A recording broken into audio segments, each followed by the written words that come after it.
Hello, and thanks for joining me for this week's Midweek Minute. Today we're going to the 69th Psalm and read the first part of verse 33, which says, "For the Lord listens to the needy." The Lord listens to the needy. Another translation says, "The Lord hears the needy." You ever needed to just cry out to God in a time of need? Maybe it was a season of grief and loss of a loved one. Maybe it was during a time of financial need where you had the overwhelming financial burden and you just need to cry out to God to say, "God, I don't know how I'm going to meet this need. I don't know how this need is going to get met." Maybe it was a need for a job. Maybe it was a need for a healing from a health diagnosis you'd received. But in all our lives, we go through those seasons where we find ourselves in need.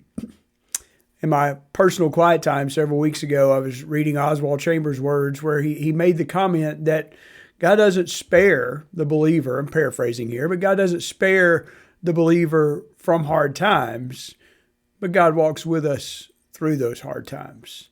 Maybe you're experiencing some of those very difficult times right now. Maybe things just seem overwhelming today and you find yourself in that position of being needy, whether that's a financial need, a health need, whether that's a spiritual need, just in a season of dryness where you feel like you're not connected with the Lord and you're not walking with Him.